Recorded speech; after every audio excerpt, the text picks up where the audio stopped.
Salut à toutes et à tous, c'est Manuel Mode. Je m'appelle pas Manuel, on va pas parler de mode. Je m'appelle Thomas et on va parler photographie argentique. Aujourd'hui, je vous propose de rencontrer via Zoom Cyril Manzini qui est photographe et qui a monté sa galerie en ligne lors du premier confinement. C'est l'occasion de discuter un petit peu longuement parce qu'on a le temps de le faire. C'est parti.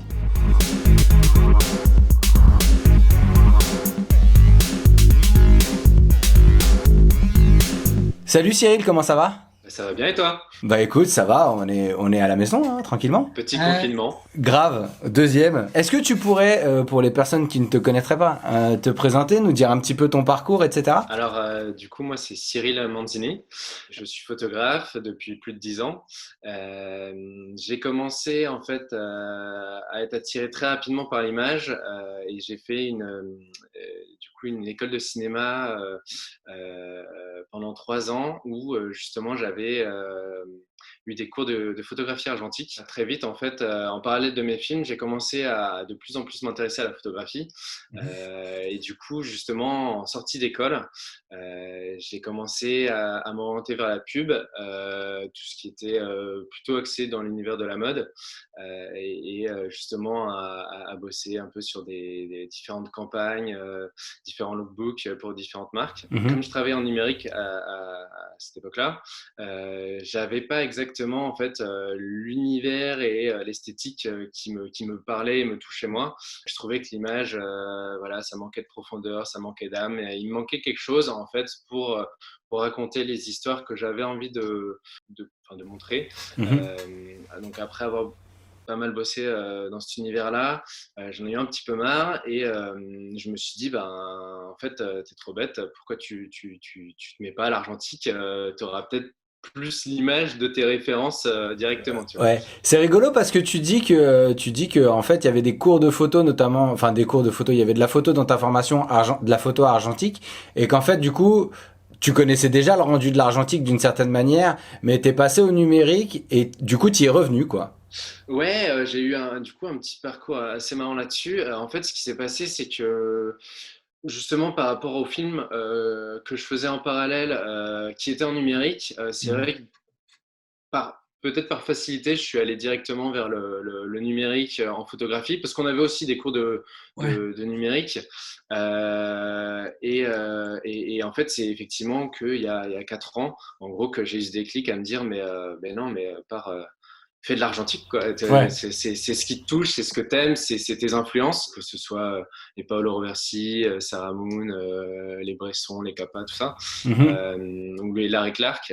C'est vrai que du coup, c'est ce qui me touchait moi, quoi. Ouais. J'ai commencé à prendre un Minolta de mes parents, Ok. du coup un 35 mm, et c'était parti, quoi. Et en fait, ce qui s'est passé, c'est que au moment où j'ai décidé de passer en argentique, un mois après, j'ai eu la chance de rencontrer Sébrand d'Argent, qui m'a pris un Ouais. petit peu sous son aile, et là, qui m'a fait découvrir vraiment ce qu'était l'univers de l'argentique, et même toute cette philosophie qui va avec, une temporalité qui est différente. Quand je shoot, déjà, il faut penser, est-ce que je vais mettre du noir et blanc ou est-ce que je vais mettre de la couleur? C'est attendre quand tu es en voyage, tu t'attends pendant des mois, quand tu pars longtemps, de savoir est-ce que tout va bien, est-ce qu'il n'y a pas un rayon qui s'est fait, un rayon tu sais, aux aéroports là, D'aéroport, bien qui sûr. va te flasher les pélages.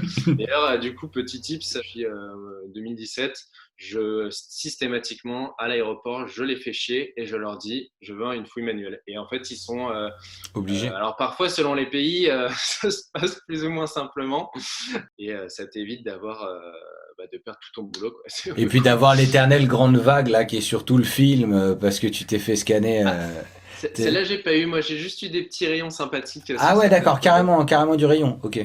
Ok, parce que Ouais, j'ai eu des petits rayons sur le, légers. sur le 35 mm, souvent tu le vois pas bien sur chaque photo. Enfin, faut regarder un petit peu, mais tu le vois vraiment sur l'ensemble du négatif. Tu vois une espèce de vague, comme une vague sur le. Ouais, ouais, c'est assez surprenant à voir. Tu t'es formé avec ces brins d'argent et t'as pratiqué la prise de vue, mais aussi le tirage, il me semble. Ouais, exactement. En fait, avec lui, étant donné enfin, lui, il travaille à la fois photo de voyage et photo de mode, et c'était quelque chose. exactement qui m'intéressait vraiment moi d'explorer ces deux univers-là. Du coup, j'ai commencé effectivement à pas mal bosser la lumière avec lui, notamment en lumière naturelle tout d'abord, et ensuite voilà voir comment on peut arranger, que ce soit pour du studio ou autre. Et effectivement, l'autre partie où il m'a beaucoup appris, c'était le tirage argentique. Okay. Beaucoup de conseils, beaucoup de tips, et pour pouvoir faire mes tirages couleur et noir et blanc tout seul maintenant aujourd'hui, que je fais que ce soit en shooting ou pour tout ce qui est photo de voyage, je l'ai fait maintenant moi-même. Et tu parlais beaucoup de voyage. Toi, là, tu disais que tu avais le Minolta de tes parents, mais tu shootes pas qu'en 35 mm, il me semble. Non, non, non, effectivement, très rapidement, en apprenant un petit peu avec lui, enfin, en apprenant avec lui, je suis passé vite au moyen format. Ouais. Du coup, pour tout ce qui était mode, je shootais au Mamiya RB67. En Mhm. fait, très vite, il m'a dit, ben, pars voyager, va ramener des images, vu qu'il savait que c'était un truc que j'avais vraiment envie de faire. Mhm. Et du coup, en 2017, je suis parti dans le nord de l'Inde, dans l'Himalaya. Moi qui n'avais jamais fait de trek, je t'avoue que ça a inquiété plus d'une personne. J'imagine. J'avais fait des petites randos, mais bon, partir tout seul dans l'Himalaya sans guide, c'est quand même C'est showtime. chaud. Oh là là. Du coup, j'avais 8 kilos de matos, j'avais ma tente et je suis parti camper, faire mes photos de yak à 5 mm. Je suis parti aller, D'accord. j'ai rencontré des nomades, voilà, et c'est vrai que ça a été un voyage extrêmement riche à tout point de vue et surtout un très très gros kiff parce que Ouais. quand tu es totalement libre là-bas tout seul et à la fois tout petit, ouais. Ouais, c'est ça, t'es tellement. Tu te sens assez humble, ouais, au final. T'as un magnifique studio à ciel ouvert devant toi et à la fois effectivement, t'as ce rapport déjà sur une culture qui est très différente. Et du coup, là-bas, tu pars avec Je suis quoi? parti un peu fou, j'avais plein d'appareils. J'avais mon premier voyage, j'ai pris donc le Minolta 35 mm, j'ai Ok. pris un Rolleiflex que j'avais acheté justement pour partir là-bas. Je l'ai acheté 2 semaines avant, j'étais même pas sûr qu'il marche. Enfin bref, donc, j'ai un pote qui m'a aidé à réviser, à checker les temps de pause et tout ça. Bref, tout allait bien, heureusement. J'avais un Polaroid aussi avec lequel je suis parti pour ce premier voyage. D'accord, ok. Et ce premier voyage, ça a été le début de plusieurs autres qui t'ont donné envie de passer au grand format?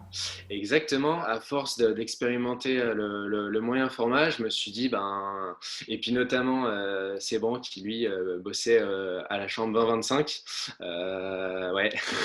Ah ouais, Du coup, je me suis dit, bah, en fait, la chambre c'est peut-être un peu cool à tester. tu Et m'étonnes. c'est vrai que du coup, je me suis acheté une chambre, pas mal de bol parce que c'était un mec qui l'avait d'un tournage, il l'avait pris sur un film et du coup, il revendait des matos du tournage il y a 2 ans.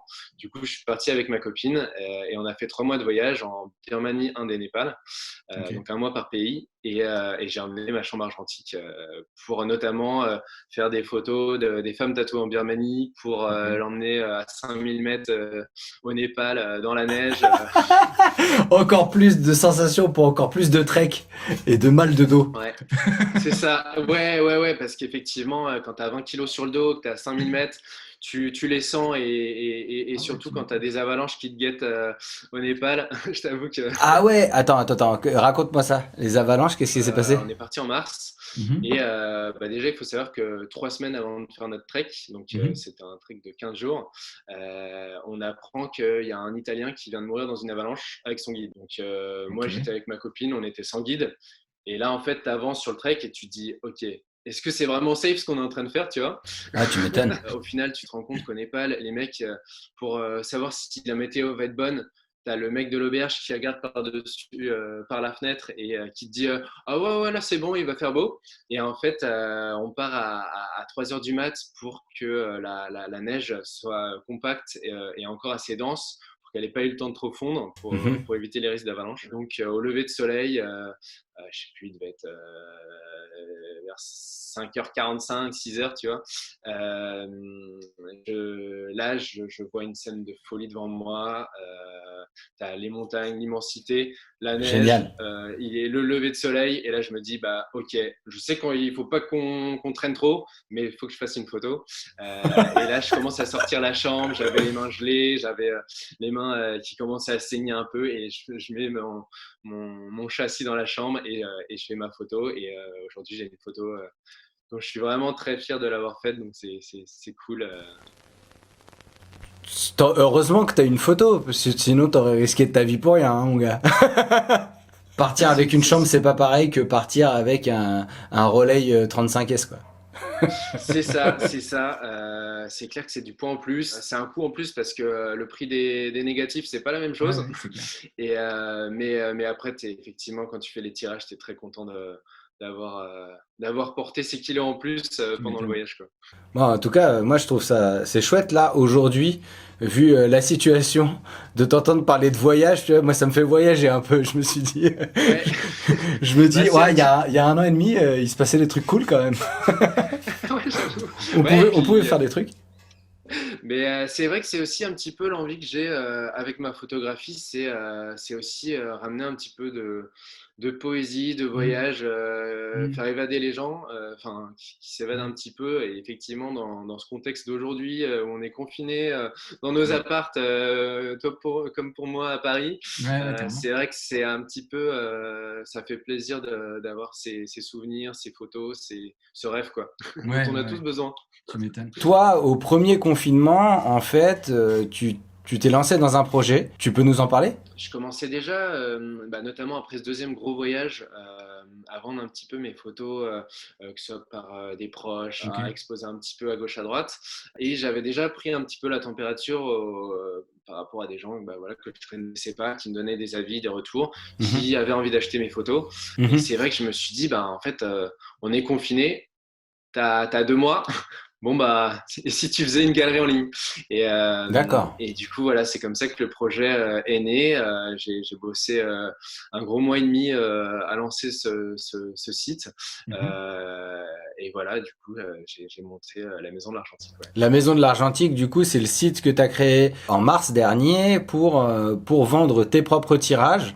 Il y a plusieurs, on y trouve plusieurs choses. On y trouve des tirages noir et blanc et couleur, il me semble, que tu fais toi-même. Exactement. Alors, en fait, donc il y a toute une partie qui est sur les Polaroids que je shoot, donc Ouais. où je propose des reproductions de Polaroid Ok. qui sont en format géant en fait. Ça va de 20-25 et on peut tirer même jusqu'à 1 mètre.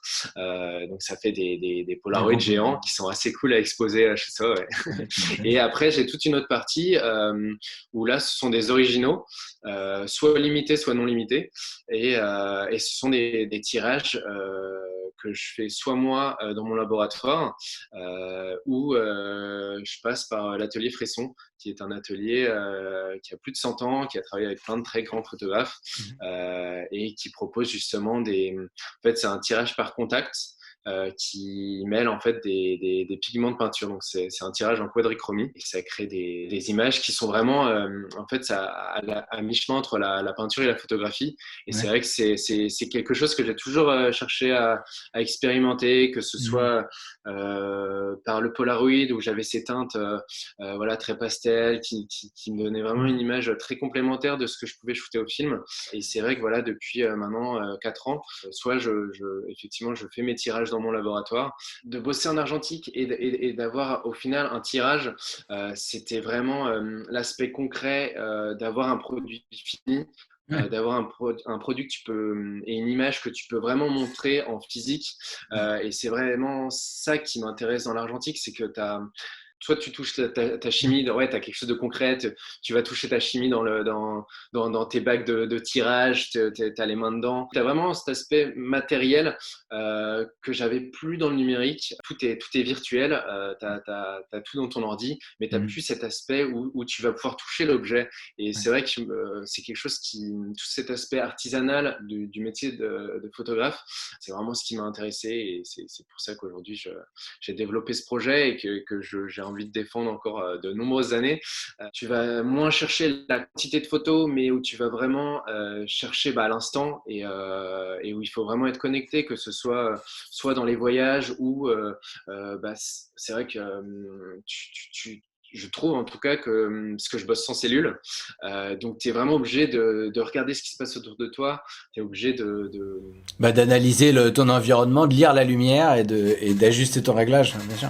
et d'être vraiment connecté à ce qui se passe, aux scènes, et parce que tu vas pas être focalisé sur ton écran pour voir ce que tu as shooté. C'est dans la boîte, que ce soit bon, que ce soit pas bon, de toute manière, il va. Faut faire avec. C'est ça.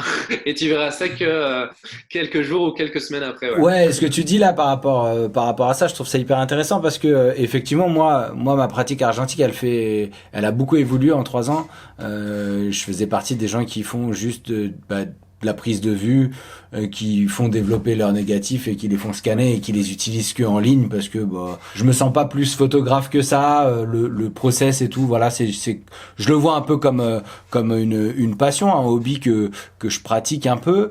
Mais voilà, donc du coup et puis même je suis arrivé à l'argentique pas par le tirage en fait.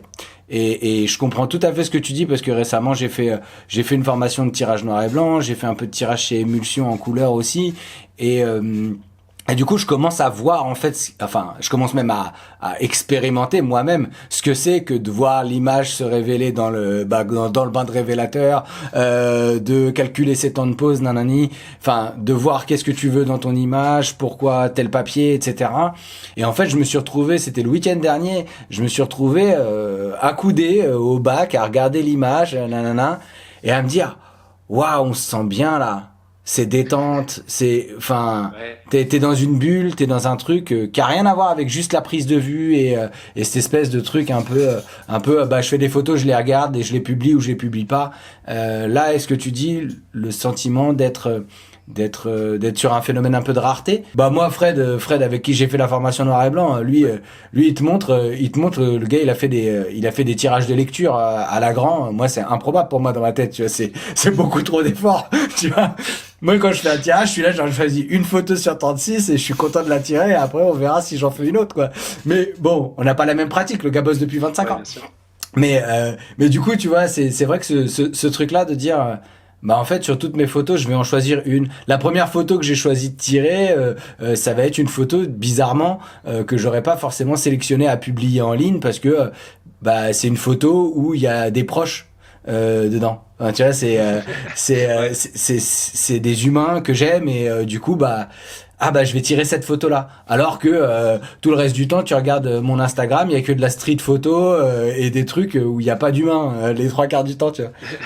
Donc même ce rapport là au tirage, il est hyper sensible aussi. Et je rebondis sur ce que tu disais sur la rareté. C'est vrai que, effectivement, selon les choix de papier que tu vas avoir, alors c'est un petit peu plus vrai en noir et blanc qu'en couleur, parce que malheureusement, aujourd'hui, ça devient de plus en plus compliqué Du papier couleur. d'avoir une large gamme de papiers couleur. Mhm. Mais encore, quand même, tu peux faire encore quelques choix. Et puis, Mhm. tu as des vieux papiers que tu peux trouver à gauche, à droite. Donc, ça, Ouais. c'est chouette. C'est vraiment ce qui va donner l'âme et la magie à la photo derrière et lui donner vraiment vie, en fait. Mhm. C'est pour ça que pour moi, c'est indissociable en fait les deux parce que c'est pour moi s'arrêter au scan du négatif, tu perds justement cette dimension où tu vas avoir le papier qui donne vraiment une texture à ton image Mhm. et puis notamment avoir le produit final. Mhm. Et notamment, c'est vrai que il y a même, j'ai presque envie de dire que ça se mérite en fait d'avoir Mhm. ce produit final parce que c'est tu vas le faire et il y a vraiment qu'un moment où ton tirage il va être optimal en fait. Mhm. Et quand tu es dans tes bacs de chimie ou sous Lagrange, en fait ça se joue à très peu et c'est ça vraiment qui fait la différence et qui donne tout l'art du tirage comme tu as pu voir avec Fred Mhm. également. Et c'est vrai que c'est vraiment ce côté-là qui est assez fascinant parce que ouais, t'as vraiment, ça joue à rien quoi. Et Ouais. que quand tu vas avoir ce moment en plus, que là, ton image, elle va faire waouh.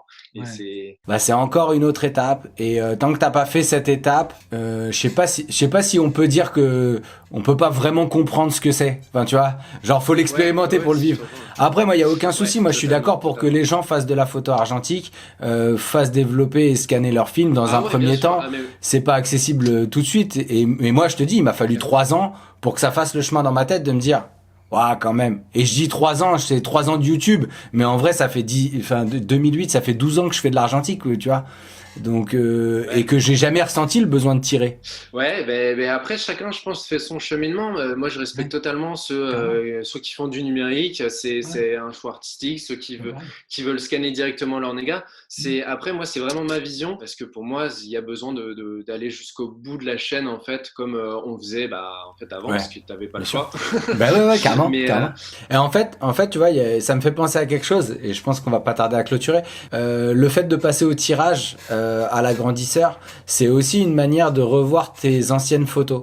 Tu vois, là, je reprenais des négatifs que j'ai shootés il y a 1 an, 2 ans, et j'ai un peu envie d'aller reprendre aussi des négatifs que j'ai shootés il y a 10 piges, et que j'ai vu que en numérique, et d'essayer de voir comment je peux les regarder aujourd'hui au tirage, avec la personne que je suis aujourd'hui par rapport à la personne qui a pris cette photo. Et je trouve que une fois qu'on a son fichier numérisé, c'est comme si on pouvait pas revenir à une nouvelle interprétation de son image, alors que dans ton labo, c'est le possible, c'est avec ce que t'es maintenant, et ce qui va te donner envie de voir cette image comme ça, alors que il y a 10 ans, quand tu l'as scanné, ou même quand tu l'as tiré il y a 10 ans, t'aurais pas fait la même chose. Ah, totalement, c'est clair, c'est tout ton bagage et ta culture qui change, qui tous les jours, où tu apprends et qui va te faire évoluer et arriver à cette photo que tu vas faire comme ça aujourd'hui. Totalement. Bon, en tout cas, merci Cyril pour cette présentation de ton travail. Yes, merci à toi. Ça me fait plaisir. Yes. Et je te souhaite un bon confinement. Pareillement, bon courage à toi dans nos appartements d'Île-de-France. On va rigoler. Et bon courage à tous. Ouais, bon courage à tout le monde. Et puis à la prochaine Cyril. Yes, salut. Tiens, voilà, c'est tout pour aujourd'hui. J'espère que cette vidéo vous a intéressé. Si c'est le cas, cliquez sur j'aime ou partagez-la. Vous pouvez retrouver la Maison de l'Argentique et les tirages de Cyril Manzini sur Instagram et aussi sur Internet. Abonnez-vous à cette chaîne si vous voulez voir d'autres vidéos sur la photographie argentique ou si vous voulez découvrir mes autres projets. Soutenez cette chaîne sur Tipeee, ce sont vos soutiens qui me permettent de ne pas être dépendant des marques et de la monétisation YouTube. Je tiens à remercier chaleureusement toutes les personnes qui me soutiennent déjà. Si vous avez des questions, laissez-les en commentaire ou envoyez-moi un DM sur Instagram ou sur Twitter. J'irai voir vos comptes. D'ici la prochaine vidéo, faites encore plus de photos. Allez, ciao!